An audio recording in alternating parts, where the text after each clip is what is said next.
Ukraine যুদ্ধের পরিণতি নির্ধারণ করতে যাচ্ছে ইউক্রেনের নতুন ভবিষ্যৎ। তাই ইউক্রেন যুদ্ধ শুধু আর ইউক্রেনের জাতীয় পর্যায়ে নেই, বরং গোটা ইউরোপ তথা ইউক্রেনের আশপাশের দেশগুলোর জন্য বেশ আশঙ্কার কারণ হয়ে দাঁড়িয়েছে।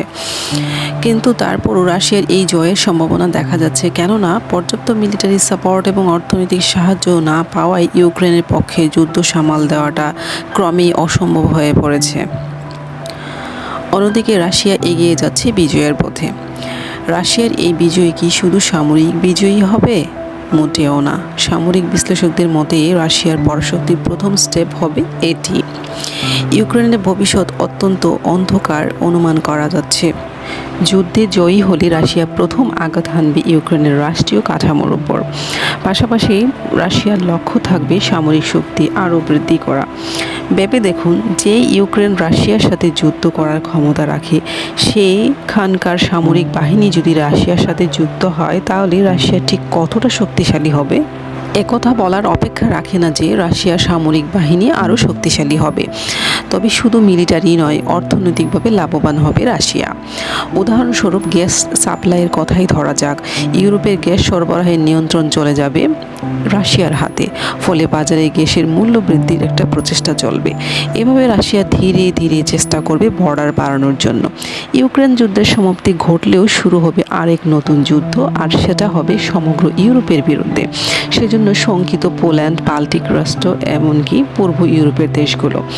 পরিস্থিতি পরিবর্তন হতে শুরু করবে পুরো ইউরোপের জুড়ে, যা তারা হয়তো বা কল্পনাও করতে পারছে না। ইউরোপের একটা সপ্তাহ পার করতে পারবে না জোর ঝামেলা ছাড়া। ক্রমেই রাশিয়া চড়াও হবে জার্মানি, ফ্রান্সের মতো দেশগুলোর উপর। এরকমই একটা স্বাভাবিক দিনে হয়তো বা দেখা যাবে রাশিয়ার স্টেট ওয়ার্ড হঠাৎই চড়াও হয়েছে জার্মানি মিলিটারি হেলিকপ্টার বেইজে।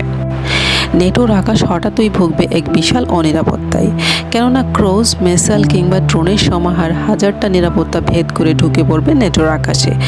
নেটো হয়তো বা আর্টিকেল 5 অনুসারে পাল্টা আক্রমণ চালাবে, যার বিপরীতে রাশিয়াও উত্তর দিবে কঠোরভাবে। ক্রমে ইউরোপের পরিস্থিতিকে আরও টালমাটাল করে দিবে। মনে হতে পারে রাশিয়ার এসব আগ্রাসনে নেটো কি বসে থাকবে? মোটেও না। এসব আগ্রাসনের বিরুদ্ধে নেটোরও পরিকল্পনা রয়েছে।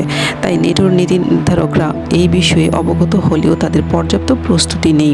অথচ এই যুদ্ধ যদি থামানো যায়, তবে রাশিয়ার আগ্রাসনকে কিন্তু শক্তভাবে দমন করতে পারবে তারা। উপরোক্ত বিষয় ভাবতে ভাবতে হয়তো বা ভুলে গেছেন রাশিয়া চীন জুটির কথা। তাই মনে করিয়ে দিতে চাই, যখন রাশিয়া চীন জুটি সন্ধি হবে, তখন আরও পাকাপোক্ত হবে রাশিয়ার শক্তি। পাশাপাশি উত্তর কোরিয়া কিংবা ইরান তো রয়েছেই। রাশিয়ার এই বিজয় শুধু ইউক্রেনের প্রতি রাশিয়ারই নয়, বরং ডোমিনো ইফেক্ট ছড়িয়ে পড়বে রাশিয়ার মিত্র দেশগুলোর মাঝে।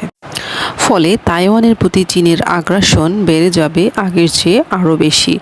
উত্তর কোরিয়ার সাহস পেয়ে যাবে দক্ষিণ কোরিয়ার প্রতি চড়াও হতে। ক্রমে ক্রমে শুরু হবে এক সাম্রাজ্য। ভ্লাদিমির পুতিন হয়তো বা বসবেন সেই রাজার সিংহাসনে। তিনি শোনাতেন আমাদেরকে এক নতুন ওয়ার্ল্ড অর্ডারের কথা। ইউক্রেন হয়তো নিজেদেরকে বাঁচাতে পারমাণবিক বোমারও ব্যবহার করতে পারে। ইউক্রেনের এই ভয়ানক স্টেপ একটা চেইন রিঅ্যাকশনের সূচনা ঘটাতে পারে, এমনটাই ভাবছেন বিশেষজ্ঞরা।